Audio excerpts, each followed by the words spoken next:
Deterministic Chaos is the latest addition to our batch of heavy exotic machine guns here in Destiny 2. Once you complete the Lightfall main campaign, the Unfinished Business questline is going to be your direct route to obtaining this weapon.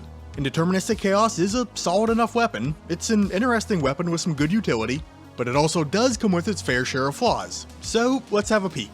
This is our first Void exotic heavy machine gun since Nova Mortis back in Destiny 1. Deterministic Chaos is firing at 360 rounds per minute and holds 48 rounds in the magazine, putting it most in line with our high-impact machine gun archetype. When compared to other high impacts, it is a little bit light in the range department.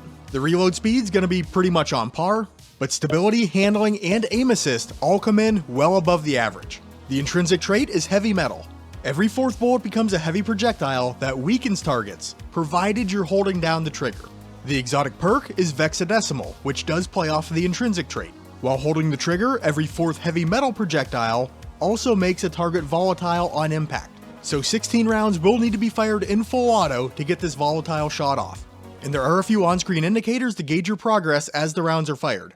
If you're hip firing, small dots will appear to the left of the reticle, and after every fourth round, one of the circles fills up. Once you fill all 4 circles, you'll get your volatile applying shot, which does have a unique audio cue as well. If you're aiming down sights, the dots are going to appear underneath the weapon's crosshairs, and your progress toward the Vexadecimal round is tracked on top of the weapon's frame. But remember, you do need to be holding down the trigger for any of these effects to occur. You release it even for a moment, everything resets to 0. Looking at the weaken effect, this is our standard 15% Void Weaken debuff. It appears to have about a 5.5 second lingering duration, but it can continually be reapplied. The base reload speed for Deterministic Chaos I have clocked in at 5.05 seconds, which is rather lengthy, and the base ammo reserves comes in at 316 total rounds. For the damage, we'll be testing versus Carl first, and then we'll hop over and see how the weapon does versus a true boss tier enemy. But versus Carl, a base crit's gonna hit for 7,440 points of damage. After the 4th round, when the weaken debuff is applied, the crit's gonna jump to 8,556. And the volatile explosion, which will occur after the 16th round fired, deals 10,480 points of damage. Now, you're only going to get 2 explosions in a single magazine. Now, 16 goes into 48 3 times, so 3 volatile applying rounds will be fired, but just applying volatile does not give you a blast on impact. You need to deal more damage to proc the explosion. So while, yes, the final round does apply volatile, I can't credit it toward the single mag damage. But I digress. The maximum single mag damage accounts for 4 base crits, 44 crits improved by the weaken debuff, and 2 volatile explosions.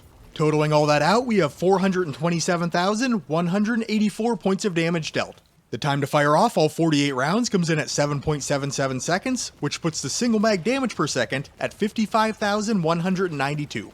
And given the fact we're looking at an exotic heavy that is a little bit light in the DPS department, I'll run it against Xenophage to kind of showcase where it's sitting. Between the blast and the impact, Xenophage scores a combined 58,814 points of damage per shot. 13 round mag, that's 764,582 in terms of single mag damage. Time to empty, 5.98 seconds.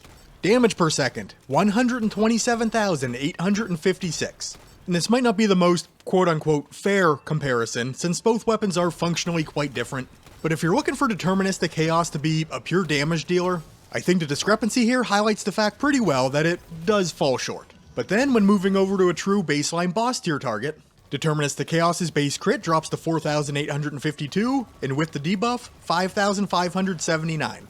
The volatile explosion loses a big chunk though, now only scoring 5,183. This puts the max single mag damage at 275,250 with a damage per second of 35,424. That's about a net loss of 35% from what we were seeing versus a major tier enemy. Xenophage's damage per shot versus our Hydra boss is going to drop to 31,960.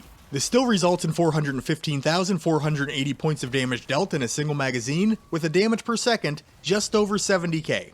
That's a net loss for Xenophage of about 45% of its damage. And while the damage margin did narrow slightly, since Xenophage is often a target of specified tuning by Bungie to keep its crit-free damage in check, the low DPS of Deterministic Chaos is an issue. But let's talk about the good first. The weapon's near effortless access to the weaken debuff is a very nice feature. It's not only helping the weapon itself deal a bit more damage, but it's opening up a target to take more damage from members of your fire team, or any players around you in a given activity. And yes, there are a handful of other ways to apply weaken to a target, but I mean, with Deterministic Chaos, you are always 4 bullets away. And the weapon is quite ammo efficient, 316 total rounds with a 48 round magazine. That's about 6.5 mags worth of ammo. And due to the slow firing, hard hitting nature of the weapon, in general use cases, that ammo can last quite some time. And if you're equipping this weapon mainly for the debuffing capabilities, you can keep it active on a target for like a minute straight if you're just dumping the magazine, reloading, dumping another mag.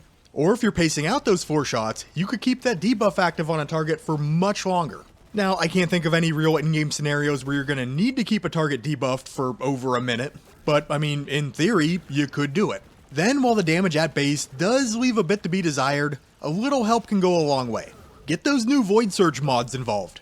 If you took authorized mods Void in the seasonal artifact, they are dirt cheap at 1 energy cost. 3 copies is going to give you a 22% weapon damage increase. And since buffs and debuffs do stack multiplicatively, that's about a 40% boost to the weapon's total damage output. This is going to allow a crit versus Carl to land for 10,439 per shot. You throw in some charged up mods and some time dilation mods, and this buff can be active for a very long time. Or you could go with Volatile Flow. Picking up an Orb of Power gives your Void weapons volatile rounds for 13 seconds. Not only are you going to get a lot more volatile explosions out of the weapon than you would see in its base form, volatile rounds can break anti-barrier champion shields, which is a nice added bit of utility. And while I don't have my hands on it just yet, the Void weapon channeling mod in the seasonal artifact could be a nice pick as well. I'm under the impression that this is going to stack with the Surge mods as well, and if it does, it will provide a nice bit of additional damage. But there are some drawbacks with this weapon too. First, I noticed that the volatile rounds provided by the Volatile Flow mod seem to counteract the debuff damage from Deterministic Chaos. You can see here versus Carl, when I do have volatile rounds active, crits are hitting for about 9k damage, and this is thanks to the 3 Surge mods. But I'm not up in that 10k range that I highlighted earlier when the Surge mods and the debuff were working together. So for whatever reason, I'm not getting the 15% more damage when volatile rounds are active, which honestly was a bit disappointing. Then I was hoping that the volatile carried by the Vexadecimal rounds would be effective versus barrier champion shields. Unfortunately, that doesn't seem to be the case. Maybe being underleveled for this Legend Lost sector by 45 power had something to do with it, but it wasn't like all the enemies in the activity were immune, and those rounds didn't seem to be touching the barrier shield at all. I'm assuming the disconnect is coming in the fact that those rounds apply volatile to a target. They're not specified as volatile rounds. I guess the devil's in the details, even though it would have been really nice to see some intrinsic anti-champion capability on this weapon. As the old saying goes though, wish in one hand, shit in the other, see which one fills up first. Then, the damage. I mean, no matter how much help you give it, it's still gonna be an issue. I mean, comparably, it is quite low. And the problem's compounded by the fact it's a heavy weapon, and it's burning your exotic selection. Now, it is gonna be perfectly fine in most of the game's content. But in that content where your damage output really matters, you know, Master or Grandmaster tier Nightfalls, your day 1 raid with contest modifier, bringing along an exotic heavy that's just not keeping up in the single target damage department might be a tough sell. I mean, the debuffing capabilities is this weapon's redeeming quality. I'm just not sure that that's going to be enough for it to get any real consideration. And I mean, we are currently in a season where the artifact is leaning heavy in the Void. But once that presumably changes next season, Void mods become more expensive, Volatile Flow makes its exit, I'm not sure how well this weapon's gonna fare. But I suppose time will tell. But for now though, I do like the gun. I enjoy using it. I appreciate the utility it provides. It does hold its own pretty well in your standard moment-to-moment gameplay. And it is nice to see a Void heavy machine gun finally added to Destiny 2. But hey, if you did enjoy the video, please remember to leave it a like and consider subscribing to the Ironworker Gaming channel if you're not already, to catch more of my Destiny 2 content as we move through the year of Lightfall. Any additional thoughts? Drop them down in the comments, and I will catch you on the next one.